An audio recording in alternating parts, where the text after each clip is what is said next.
The wheels hit the tarmac with a hard jolt, and the familiar ding of the seatbelt sign echoed overhead. My phone, wedged between my knee and the armrest, buzzed. I'd sent the text before takeoff in Lisbon, right after saying goodbye to the last of my sister's friends at the small cafe near the church Flightlands. At 4 p.m. can you pick me up? 16 hours of travel. 2 layovers. One heart still raw from watching my sister's casket lowered into the ground. The reply flashed on my screen before I even unlatched the belt. Figure it out. I read it twice, certain I'd missed something, some emoji, some explanation. But that was it. 2 words flat as stone. No sorry, no busy. Just a dismissal that sliced clean through whatever warmth I'd carried across the ocean. People all around me were standing, stretching, pulling down their luggage. A little boy 2 rows up was waving at his grandmother in the gate area, his grin wide and unguarded. I stayed seated, my hand still holding the phone. My suitcase. A silent wait in the overhead bin.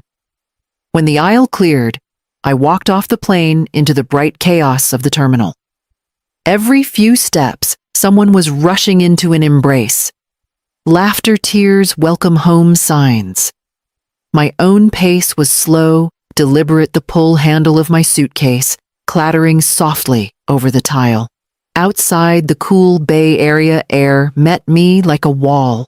I opened the rideshare app with fingers that felt strangely heavy, booked the first driver I saw, and stood under the pickup sign. My phone didn't buzz again. In the car, the driver tried for small talk, asking about my trip. I managed a polite smile and told him I'd been visiting family overseas. I didn't mention that half of that family was now buried in a plot outside Lisbon, or that the one person I had left here couldn't be bothered to drive 15 minutes to see me. When we pulled away from the airport, I looked out at the blur of freeway signs and knew this wasn't about a ride. Something had shifted, and I would need to face it soon. The ride home gave me too much time to think, and thinking always takes me backward before it moves me forward.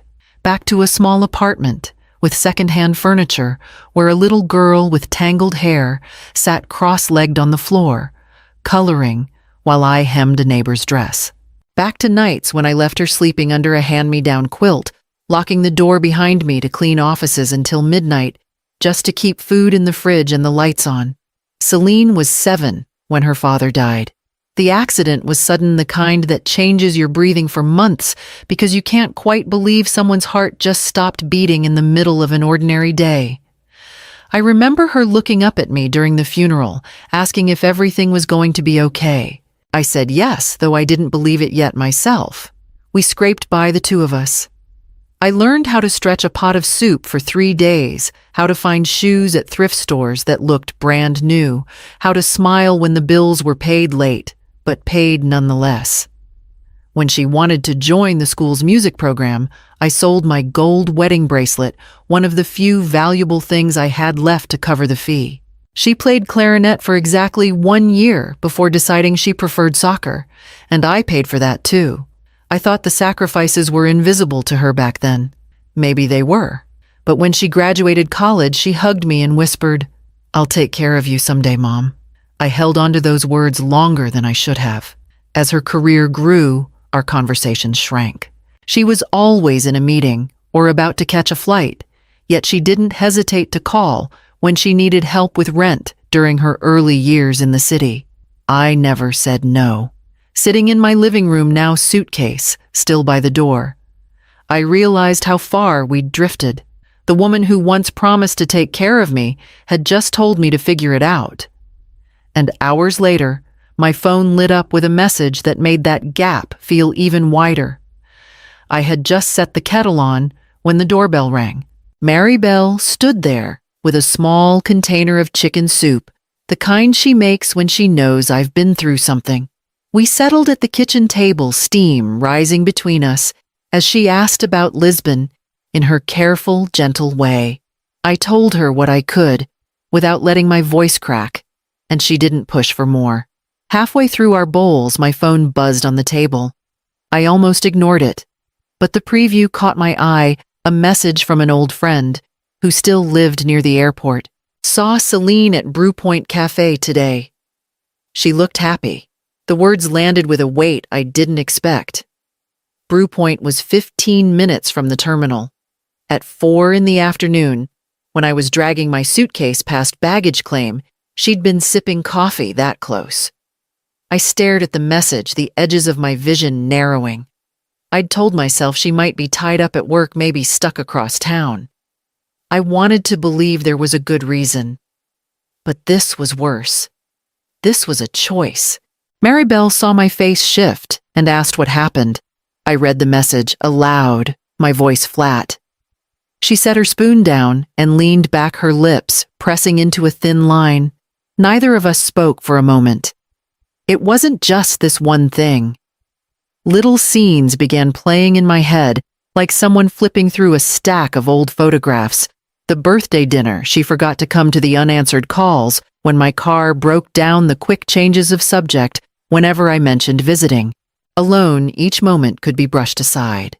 Together, they told a different story. I put the phone face down on the table and reached for my tea, trying to keep my hands steady. Whatever had shifted between us hadn't happened overnight. This had been building quietly while I was too busy excusing it. And a few weeks later, when her engagement invitation arrived, I knew exactly how much I was willing to ignore and how much I wasn't. The envelope was thick, the kind meant to impress.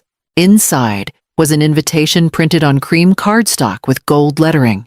Join us in celebrating the engagement of Celine Crosswell and Garrick Sloan. No personal note, no quick phone call to say she hoped I could come. Just a date, a time, and a restaurant that I knew charged more per plate than I used to make in a week. I bought a simple dress from a boutique downtown, nothing flashy, just enough to feel appropriate. I wrapped a small crystal vase I'd found at an antique shop, delicate with a swirl pattern that caught the light, and brought it along in a gift bag. The restaurant was all warm lighting and hushed conversation. Celine spotted me near the entrance and walked over, her smile polite but clipped. "This is my mother, Valenia," she said to the couple beside her. "She's retired now." The pause before the word retired was small but sharp. I followed her to the table where Garrick's family sat. His parents were immaculate, her in pearls, him in a suit that probably cost more than my entire wardrobe. They talked about skiing in Aspen, about their vineyard investments, about how Garrick's latest project had doubled its value in under a year. I listened, hands folded in my lap. When the waiter poured wine, Garrick leaned toward his father and said, "At least you don't have to worry about her finances," tilting his head slightly toward me. His tone was light, but my stomach tightened. How would he even know anything about my finances? I kept my expression neutral, letting the conversation drift on without me. I had learned long ago that silence could be more revealing than words. By the time dessert arrived, I'd decided I wouldn't let that comment slip away unanswered forever. But it wasn't the right moment, not yet. I smiled through the rest of the evening, the vase resting quietly under the table by my feet, already certain it would never sit in their home. And a memory from years earlier stirred, reminding me exactly why I'd never told Celine about the one thing I still kept entirely to myself. 5 years ago, before my knees began to ache on rainy mornings, I took the settlement from a workplace injury and did something I'd never done before. I invested in myself.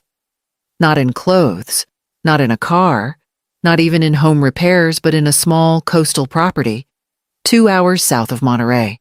It wasn't much to look at from the outside, just a weathered clapboard cottage tucked behind windswept dunes.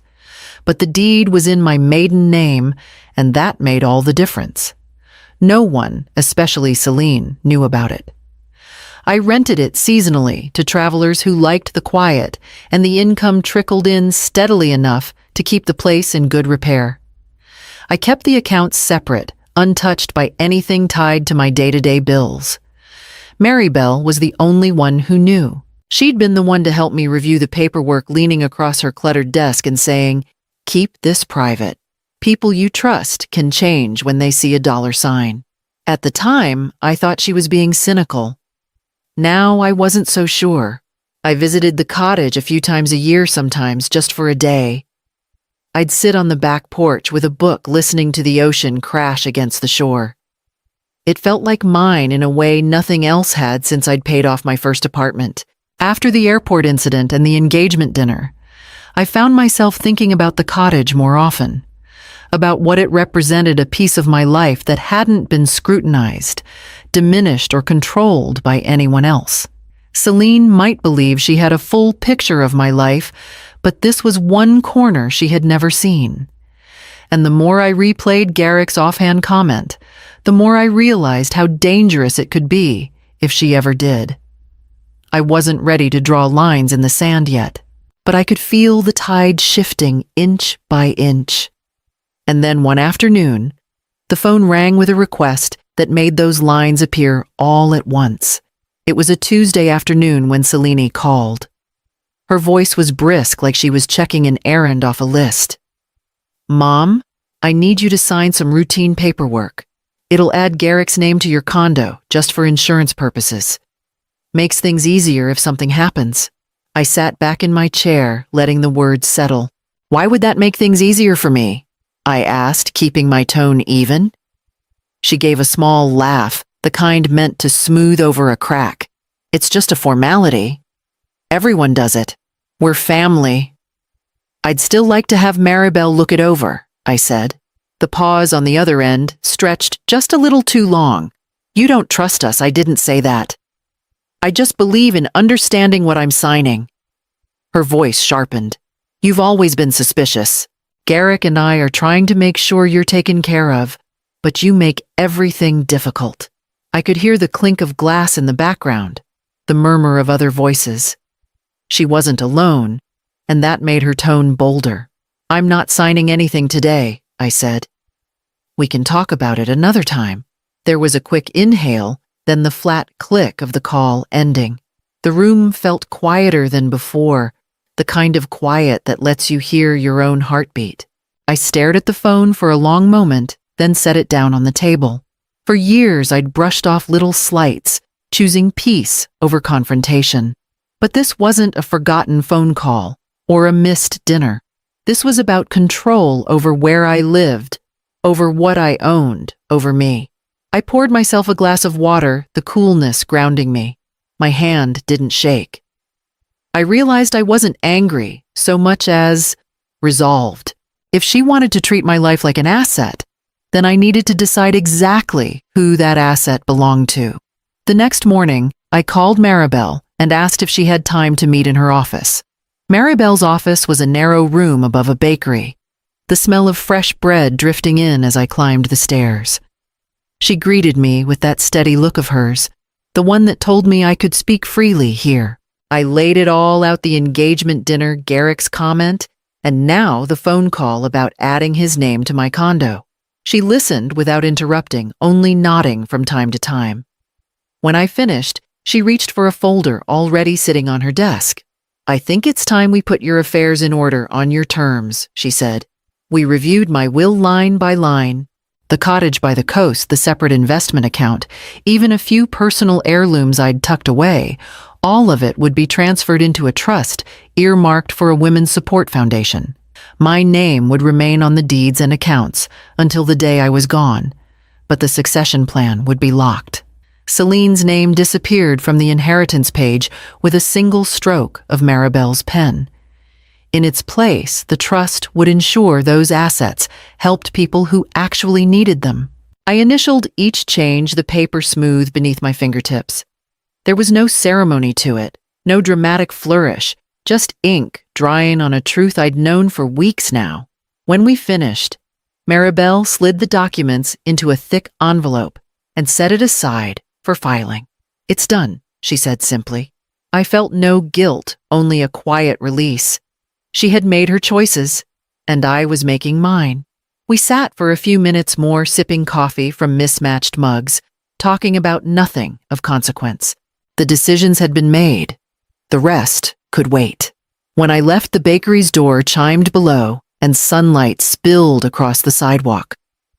I walked toward my car, feeling lighter than I had in months, my steps unhurried. 2 days later, Celine showed up at my door without warning, her tone sharp before she even crossed the threshold. She didn't bother with small talk. "Why haven't you been answering my calls?" Celine demanded, stepping inside like she owned the place. "I've been busy," I said, moving toward the kitchen. "Is something wrong?" Her eyes narrowed. "Garrick's friend was at the county office last week. He saw your name on the deed to some coastal property. You never told me about it." I kept my tone even. "Because it's mine, and it's not for sale." She blinked, then gave a short laugh that didn't reach her eyes. "You're seriously keeping secrets from your own daughter. Do you know what that place could do for us financially? For you and Garrick, you mean?" Her cheeks flushed. "We're family. Family shares. I've been trying to make sure you're taken care of, but you keep acting like I'm out to get something from you." I didn't move. Didn't raise my voice. "Celine, I've taken care of myself for a very long time. I don't need your help deciding what happens to my property." She folded her arms, shifting her weight like she was bracing for a fight. "You're being stubborn. One day you'll regret shutting me out." "I'm not shutting you out," I said quietly. "I'm just not handing over my life to someone else to manage." The silence stretched between us sharp enough to cut. I could see her calculating her next move, the way her jaw tightened before she reached for her purse. "Fine," she said, turning toward the door. "But don't be surprised when this attitude comes back to bite you." I didn't follow her out. The door clicked shut, and the room settled into stillness again. Standing there, I knew this wasn't the end of it. Celine wasn't the type to let something go once she'd decided it was hers to claim. So when her next invitation arrived, a request to talk things over at a cafe downtown, I had a feeling I'd be walking into something more than just a conversation. The cafe was all warm wood and soft music, the kind of place meant to lower defenses. Celine was already seated at a corner table, her phone face down, beside a neatly folded napkin. She waved me over, but I didn't come alone. Maribel walked in with me, her briefcase in hand, followed by a woman representative from the trust I'd named in my will. Celine's smile faltered the moment she saw them. "I thought this was just between us," she said. "It still is," I replied, taking my seat. "They're here to make sure everything is clear." Maribel slid a folder across the table. "All of Valenya's assets have been legally transferred to an irrevocable trust. They're not for sale, and they can't be reassigned." Celine's eyes darted to me, then back to Maribel. "You're serious? You'd rather give everything to strangers than your own daughter." "They're not strangers," I said, calmly. "They're women who've been where I've been, and they'll use it to survive, not to leverage or control someone else's life." She opened her mouth, but before she could speak, Garrick appeared at her shoulder. He must have been waiting outside. His easy grin vanished as he scanned the documents, the truth settling over him in an instant. "There's nothing here for us," he muttered, half to Celine, half to himself. Celine pushed her chair back, the legs scraping the floor. "You're making a huge mistake." "Maybe," I said, "but it's mine to make." The trust representative gathered the papers, tucking them neatly into her case. Maribel stood, and I followed. As we walked out into the crisp afternoon air, I felt no triumph, only a steady certainty. Whatever storm Celine had tried to stir, it had passed without touching what mattered. And a week later, when the phone rang again and her name lit the screen, I already knew exactly what I was going to say. When I answered, her voice was tight, like she was holding something back. "I just think we should try again," Celine said. "We've both said things we didn't mean." "I meant what I said," I replied. "And I think you did too." She hesitated, then sighed. "So that's it. You're cutting me off. I'm protecting what's mine. There's a difference." I kept my tone steady, not unkind, but final. You've built your own life, Celine. You have the resources, the network, the drive. You don't need mine, and I don't need someone else deciding what's best for me." She didn't answer right away. I could hear traffic in the background, the muffled hum of the city. Finally, she said, "You've changed." "No," I said. I just stopped pretending not to see what was in front of me. There was a long pause before she hung up. No goodbye. I set the phone down and turned toward the window. The afternoon light stretched across the floor, warm and unbroken. For the first time in a long while, I felt the space around me was truly my own. The next weekend, I drove down to the cottage. The air smelled of salt and wild sage, the waves folding and unfolding in their endless rhythm. I unlocked the door, stepped inside, and opened every window. Sunlight poured through, carrying the sound of the ocean with it. I spent the afternoon arranging fresh flowers in the kitchen, stacking wood by the fireplace and making tea. The quiet here wasn't empty. It was full, holding every choice I'd made to get to this point. As the sky deepened toward evening, I sat on the porch with my cup, watching the tide pull out. Somewhere beyond the horizon, planes were crossing oceans. People were arriving home, phones were buzzing with invitations or silences. But here, in this moment, I was exactly where I chose to be on my terms in my place, and with nothing left to prove.